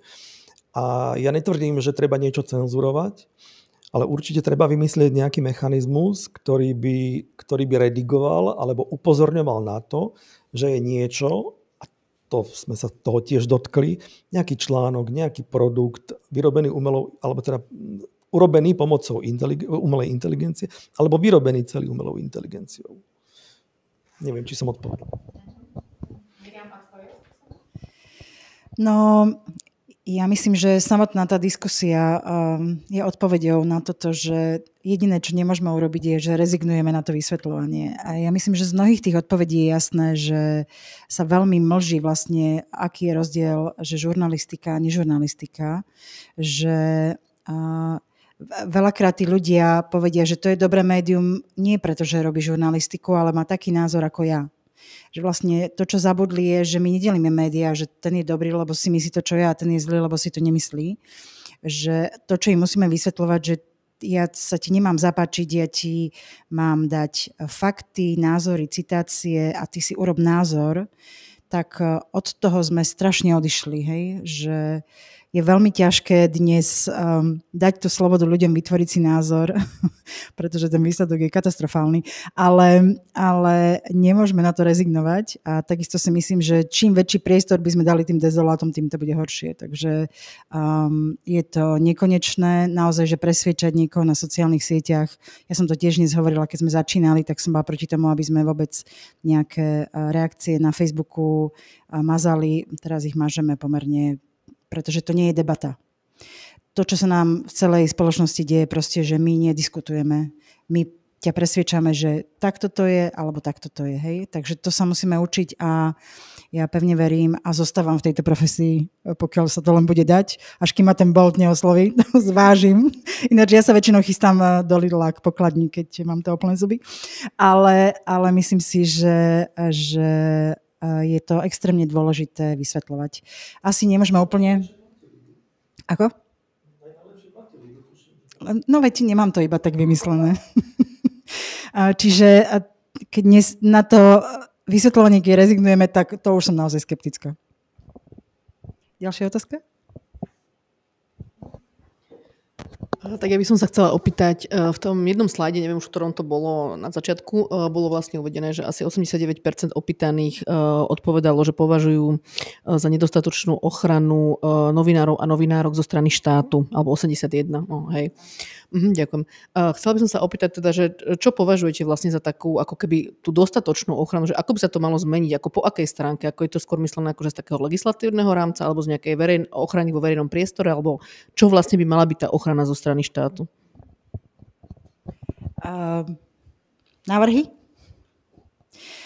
My sme určite akoby v tomto zmysle, tie vyjadrenia boli presne taká tá právna ochrana, keď je napadnutá, aby bolo možné nahlásiť online útok, aby napríklad aj z pohľadu polície tam bol nejaký zásah, že nemôžete úplne beztrestne a vulgárne vám nadávať za to, že robíte svoju profesiu. A určite sme sa dotkli aj toho, že tu chýba nejaká novinárska organizácia, ktorá by akoby jedným hlasom hovorila hlavne o tých profesionálnych výzvach tej profesie, ale možno som nemala ja začať, ale podávam mikrofón ďalej. Ja len chcem povedať, áno, to, čo si hovorila, samozrejme, len aby nevznikal nejaký dojem, že novinári chcú mať akoby nejaké nadštandardné postavenie v rámci spoločenského života a profesie vôbec. To určite nie. Tam by som bol aj sám proti tomu, že nemyslím si, že novinári sú nad ľudia, alebo že by mali mať nadštandardné postavenie, ale skôr také tie akoby právne, lebo ono v podstate je to vec súdov. Novinári, 2 týždne dozadu som mal tiež také stretnutie s jedným právnikom. Novinári, oni a komentátori akoby viac môžu v zmysle, keď sa to týka práce, keď kritizuje toho politika, ono už z podstaty toho zamestnania, tej profesie majú akoby istý typ výhod v úvodzovkách, ale rozhodne by to nemalo byť, aby mali nadštandardné postavenie v rámci spoločnosti a v rámci bežného života. Čiže len to som chcel k tomu povedať. 2 také postrehy za mňa. Prvý, ja si nemyslím ani, že ak po niečom voláme, že voláme po nejakej presne špeciálnej ochrane, ale po elementárnej a základnej slušnosti. To znamená, že keď pôjdem do diskusie či s politikom, podnikateľom, kýmkoľvek, verejným činiteľom, tak bez toho, aby ma niekto, teraz voľne parafrazujem, nazýval potkanom, hyenou, naozaj tá dehumanizácia a znecitlivenie verejného diskurzu je veľký problém. A naozaj, keď si predstavím seba 20-ročnú na nejakej tlačovke, vystrašene zdvíham ruku a ešte to bolo v tom čase bez nejakého očakávania, že z druhej strany dostanem spršku vulgarizmov alebo nadávok. Teraz naozaj to majú podľa mňa začínajúci novinári, novinárky ťažké v tomto. Taktiež tie reakcie politikov na tlačových besedách. A vy ste odkiaľ? A vy ste kto? Vy ste z ktorého média? Akože čo je na tom? Že to je jedno, odkiaľ som. Proste pýtam sa otázku a dožadujem sa odpovede. A takéto osobné otáčanie do nejakej roviny je veľmi, veľmi nebezpečné. Čiže si naozaj nemyslím, že potrebujeme nejaké špeciálne inštitúty, ale elementárnu slušnosť. Druhá reakcia, a s tým sa stretávame my, že napriek tomu vládnutiu, aké máme, alebo napriek tomu, čoho sme svedkami, tak stále máme pomerne veľký prístup k dátam. Stále máme pomerne veľkú mieru transparentnosti. Napríklad my, ako Forbes, keď počítame náš rebríček, napríklad najbohatších Slovákov alebo akýkoľvek iný rebríček, vieme si pozrieť podiely v obchodných registroch, vieme si v registri partnerov verejného sektora pozrieť konečného užívateľa výhod. Vieme relatívne fajn, pokiaľ to tie firmy zverejňujú, si pozrieť individuálne, konsolidované účtovné uzavierky. Máme Finstat, máme rôzne možné iné platené, neplatené dostupné nástroje, aj keď otázka je, že ako dlho to tak bude. A s čím zapasíme je, že niekedy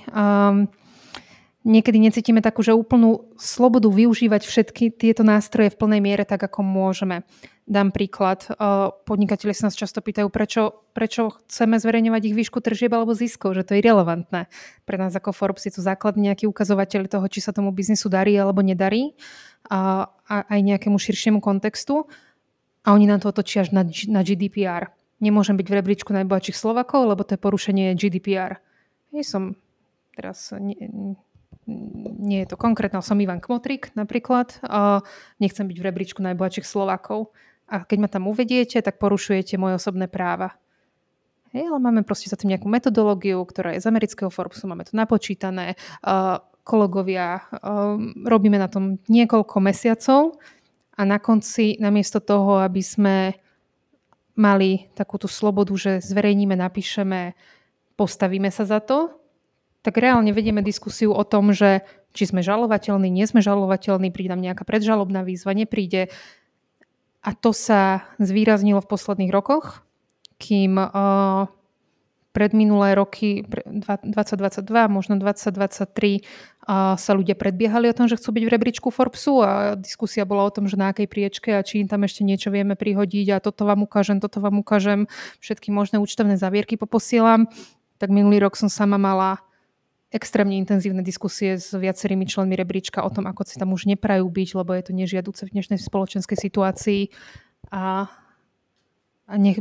či už z obavy o nejaké represie alebo z obavy o nejaké verejné útoky, nepravosť na sociálnych sieťach, že strach o rodinu.